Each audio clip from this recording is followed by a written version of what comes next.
नमस्कार, मैं Roopchand Patel YouTube channel गणित महासाब से मैं आप सभी का स्वागत करते हैं। आज हम पढ़ेंगे व्रत का परिचय। देखिए, बहुत सारे विद्यार्थी ऐसे होते हैं जो वृत्ताकार वस्तुओं को भी गोला समझते हैं। तो व्रत और गोला में बहुत अंतर है। तो आज हम व्रत के संबंध में चर्चा करेंगे। गोला में आगे कभी जो आगे वीडियो मिलेगा उसमें आप जरूर देखिएगा व्रत क्या है। व्रत एक बिंदु पथ है जो किसी तल पर स्थित बहुत सारे बिंदु होते हैं और एक बिंदु को केंद्र मानते हुए उससे एक निश्चित दूरी लेकर हम चारों ओर एक प्रकार के माध्यम से राउंड के माध्यम से इस प्रकार से राउंड देंगे तो एक व्रत बन जाएगा। तो व्रत की जो इसको हम बोल रहे हैं परिधि, अर्थात व्रत जिस पर हमने प्रकार की नोक रखी वो केंद्र है और वहां से एक निश्चित दूरी ली गई है, जिसे हम जो प्रकार में हम खोजते हैं उसे हम त्रिज्या कहते हैं, जिसे अंग्रेजी में रेडियस बोलते हैं। अर्थात रेडियस की जो परिभाषा होगी, त्रिज्या की परिभाषा यह होगी कि बिंदु के केंद्र से परिधि के बीच की दूरी को हम त्रिज्या कहते हैं। अब परिधि क्या है, देखिएगा बहुत सारी वस्तुएं ऐसी हैं, जैसे हम अपना खेत देखें तो वो वृत्ताकार नहीं है लेकिन किसी भी आकृति का हो सकता है। तो उस खेत में चारों ओर लगाई गई बाड़ी अर्थात तार या बिरवाई अपनी भाषा में कहें तो, या बाउंड्री बना दी जाती है, तो वो उस खेत का परिमाप होगा। ठीक उस परिमाप को यहाँ व्रत के लिए हम परिमाप के लिए परिधि नाम देते हैं। क्योंकि एक चारों ओर घुमाई गई है, राउंडेड बनाई गई है, इसलिए इसका स्पेशल व्रत के लिए परिधि कहते हैं। तो परिधि, त्रिज्या। अब व्यास अर्थात परिधि के दो बिंदुओं को जोड़ने वाला रेखाखंड जो व्रत के केंद्र से होकर जाता है उसे हम व्यास कहते हैं। और यदि वो केंद्र से होकर नहीं जाता है तो उसे हम जीवा कहते हैं। देखिएगा कैसे, व्रत के केंद्र से पी क्यू दिखाई दे रही है, आप ये केंद्र से होकर जा रही है तो वो इसे हम इसे भी जीवा कहेंगे। और ये नीचे देखिए सीडी, इस व्रत में सीडी दिखाई दे रही है, ये जीवा है जो केंद्र से होकर नहीं जा रही है। तो ये भी जीवा है, ये भी जीवा है। तो देखिए दोनों जीवा हैं, लेकिन इसको व्यास क्यों कहा गया? क्योंकि ये व्रत की सबसे बड़ी जीवा है और हमारे घर परिवार में जो सबसे बड़ा होता है उसे हम नाम से नहीं पुकारते, कोई स्पेशल नाम उनका दे के बुलाते हैं। तो यहाँ हम सबसे बड़ी जीवा का नाम हम क्या नाम रखते हैं? व्यास। तो इस व्रत में जो सबसे बड़ी जीवा है उसे हम क्या कहेंगे? व्यास कहेंगे। तो इसको देखिएगा, व्यास, त्रिज्या, इन दोनों में संबंध। तो व्यास बराबर 2 गुणित त्रिज्या होता है। व्यास बराबर 2 गुणित त्रिज्या। यहां देखिएगा, हम यहां लिखते हैं कि व्यास बराबर 2 गुणित त्रिज्या। व्यास को हम डायामीटर कहते हैं, 2r। r क्या है? त्रिज्या, रेडियस, इसे हम r से व्यक्त करते हैं। तो यहां आप देखिएगा इनमें संबंध। अब हम आगे पहुंचते हैं, जब आपने व्रत की त्रिज्या, केंद्र, जीवा, परिधि और व्यास इसके संबंध में देखा तो एक बार और सुन लीजिए। जीवा अर्थात वृत्त की परिधि के दो बिंदुओं को मिलाने वाला रेखाखंड जीवा कहलाती है। वृत्त की परिधि के दो बिंदुओं को मिलाने वाला रेखाखंड जीवा कहलाती है। और वृत्त की सबसे बड़ी जीवा व्यास कहलाती है। आपने साइकिल का चक्का देखा होगा, बहुत सारे स्पोक लगे होते हैं, वो स्पोक आपकी त्रिज्या होंगे और जो रिंग बना हुआ है अर्थात जो टायर चढ़ाया गया है वो टायर उसकी परिधि होगी। इसका आपको ध्यान देना होगा। तो ये परिधि हुई, ये स्पोक हुए। रेगुलर 2 स्पोक जब सामने सामने जोड़ दिए जाते हैं तो ये व्यास बन जाता है। तो यहाँ देखिए व्यास बराबर 2 गुणित। अच्छा, 2 स्पोक मिलकर जो आमने सामने से केंद्र बिंदु से होकर जाते हैं उन्हें हम व्यास कहेंगे। आगे देखिएगा, अब व्रत के कुछ आप देखेंगे तो भाग होते हैं। अब व्रत के भाग कैसे होंगे? देखिएगा, जब हम व्रत को ये हमारे पास एक व्रत है, ये पूर्ण व्रत है, ये पूर्ण व्रत दिखाई दे रहा होगा, ये पूर्ण व्रत है। इसको हम यदि व्यास के सापेक्ष काट दें तो आपको इस प्रकार से दिखाई देगा। तो ये कौन सा व्रत हो गया? अर्ध व्रत, आधा व्रत। पूरे व्रत का अंश माप 360 अंश होता है, तो आधे व्रत का आधा कर दीजिए तो 180 अंश हो जाएगा। उसका यदि 4 भाग कर दिए जाएं, उसके हम यदि 4 भाग कर दें तो इस प्रकार से आप देखेंगे ये इसके 4 भाग हो गए। अब इसका आप देखेंगे तो केंद्र पर 90 अंश का कोण बनने लगेगा। तो इस प्रकार से जब आप देखेंगे तो इसके हम 4 भाग में से यदि एक भाग को हम निकाल दें इस प्रकार से, देखिए, तो इसे हम बोलने लगते हैं त्रिज्या खंड। त्रिज्या खंड क्यों कहेंगे? क्योंकि त्रिज्या केंद्र से त्रिज्याओं के माध्यम से, ये देखिएगा, अब यदि छोटा भाग काटा गया है तो उसे हम कहेंगे लघु त्रिज्या खंड, और जो बड़ा वाला भाग बचता है उसे हम दीर्घ त्रिज्या खंड। इसे हम अंग्रेजी में लघु त्रिज्या खंड को माइनर सेक्टर कहते हैं और दीर्घ त्रिज्या खंड को मेजर सेक्टर कहते हैं। तो आप देखिएगा, आपने कभी जब बर्थडे मनाते हैं, हम बर्थडे मनाते हैं किसी का, तो हमारे पास एक वृत्ताकार केक आता है और उस केक को उसके केंद्र बिंदु से चाकू से जो हम पीस काट के बाहर निकालते हैं वही आपका त्रिज्या खंड है। अर्थात चाकू आपकी त्रिज्या हो जाएगी, क्योंकि केंद्र से दोनों तरफ से मिला के आप काट रहे हैं। देखिएगा, ये आपका त्रिज्या खंड हो गया, यहाँ से आपने इसको काट दिया। तो ये जो छोटा पीस निकला है ये लघु, छोटा पीस को हम लघु कहेंगे, तो लघु त्रिज्या खंड। तो जो बड़ा वाला भाग बचा उसे हम दीर्घ त्रिज्या खंड कहेंगे। अब आप समझ गए होंगे कि त्रिज्या खंड अर्थात त्रिज्याओं के माध्यम से काटा गया वृत्त का भाग त्रिज्या खंड कहलाता है।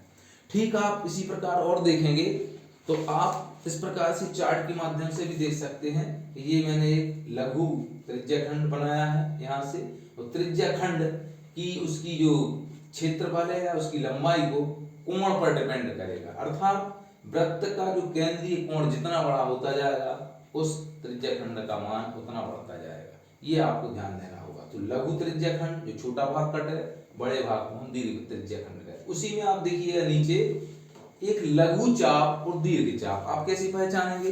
मेरे पास ये देखिए एक चूड़ी ली है मैंने, एक पूर्ण चूड़ी थी जो एक वृत्ताकार थी।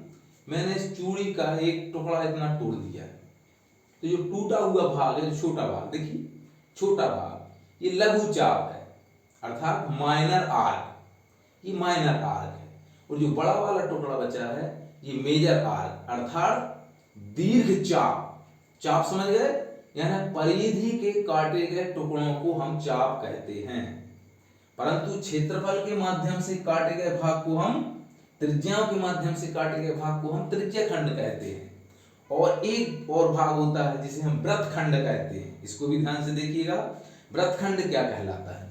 वृत्त खंड वृत्त के किसी जीवा के माध्यम से, जीवा के सापेक्ष जब वृत्त को काटते हैं, देखिएगा ये हमारे पास वृत्त है, पूरा एक सर्कल है। ये यदि पूरा भाग में यहां से ले लें, ए यहाँ पी मान सकते हैं, ए पी बी, और ये ओ से, ये पूरा भाग हमारा त्रिज्या खंड होगा। परंतु जितना आपको डार्क भाग दिखाई दे रहा है वृत्त का, ये हमारा वृत्त खंड है। अब आपको दिखाई दे रहा होगा जो बड़ा वाला पूरा भाग शेष बचता है, ये है दीर्घ वृत्त खंड अर्थात मेजर सेगमेंट, और नीचे वाला भाग माइनर सेगमेंट। अब आप समझ गए होंगे कि वृत्त खंड क्या है। जब जीवा के सापेक्ष वृत्त को काटा जाता है तो उसे हम वृत्त खंड कहते हैं। अब आप कहेंगे कि जीवा के सापेक्ष क्यों, व्यास के सापेक्ष नहीं काट सकते? हाँ, व्यास के सापेक्ष काट सकते हैं। जब व्यास के सापेक्ष आप वृत्त को काटेंगे तो वो हमारा अर्धवृत्त कहलाता है। जब हम व्यास के सापेक्ष काटेंगे तो अर्धवृत्त कहलाता है, और जब जीवा के सापेक्ष काटेंगे तो वो भी वृत्त खंड है, अर्धवृत्त भी वृत्त खंड है, परंतु वो बराबर वृत्त खंड है, इसलिए उसे आधा वृत्त कहते हैं। और जीवा के सापेक्ष काटते हैं तो उसे दो खंड बन जाते हैं, एक छोटा और एक बड़ा। तो जो छोटा भाग बनेगा उसे हम कहेंगे लघु वृत्त खंड, और जो बड़ा भाग होगा उसे हम कहेंगे दीर्घ वृत्त खंड। तो आपने 3 चीजें सीखी, एक त्रिज्या खंड, वृत्तखंड और चाप, लघु चाप, दीर्घ चाप, लघु वृत्तखंड, दीर्घ वृत्तखंड, लघु त्रिज्याखंड, दीर्घ त्रिज्याखंड, अर्थात त्रिज्याओं के द्वारा काटा गया भाग वो त्रिज्याखंड होगा, जीवा के माध्यम से काटा गया भाग क्या होगा, वृत्तखंड होगा, और वृत्त की परिधि का काटा गया भाग उसका चाप होगा। तो वो छोटा होगा तो लघु कहना है, बड़ा होगा तो दीर्घ कहना है। इस प्रकार से आपने इस वृत्तखंड के बारे में ध्यान से पढ़ा।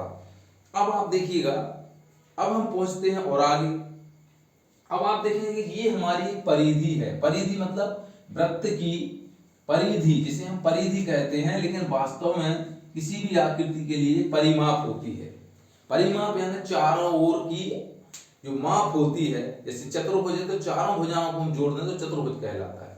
तो इसमें देखिए परिधि हमें निकालना, परिधि का सूत्र कैसे बना, इसको जानने के लिए हम देखेंगे आगे, और क्षेत्रफल वृत्त का कैसे निकला इस पर हम ध्यान देंगे।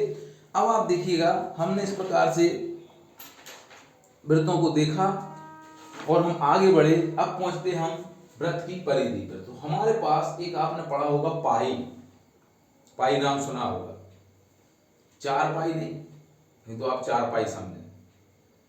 गणित में एक पाई होता है जिसका मान आपने देखा होगा कि 22/7 अथवा 3.14।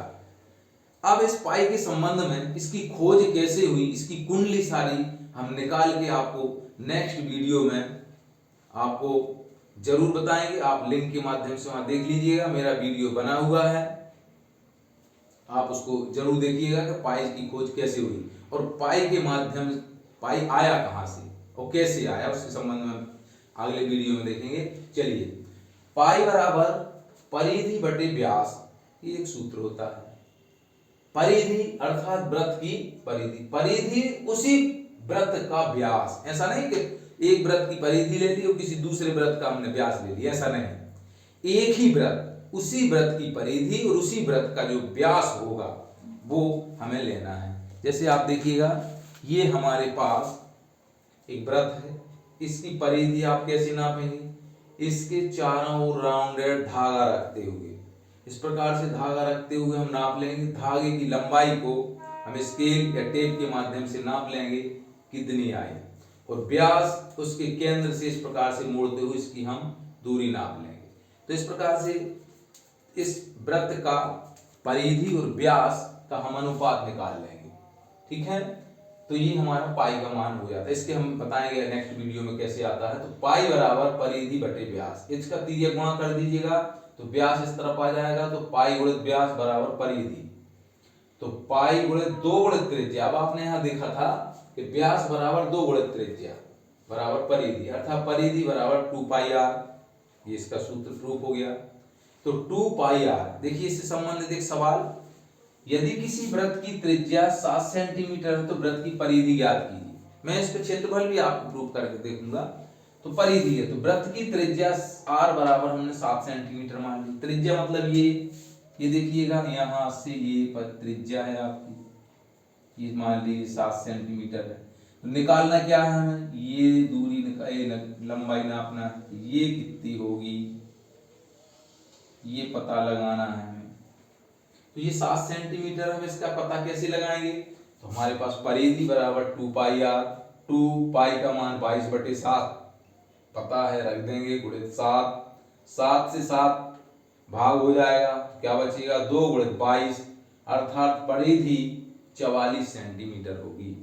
यदि आप समझ गए कि यदि इस वृत्त का व्यास 14 सेंटीमीटर, 14 मैंने क्यों कहा, क्योंकि त्रिज्या 7 है, तो 7 ये बढ़ जाएगा, अर्थात परिधि की व्यास कितना हो जाएगा हमारा, यहां से लेकर यहां तक 14 सेंटीमीटर। ये भी 7, ये भी 7, 14 सेंटीमीटर।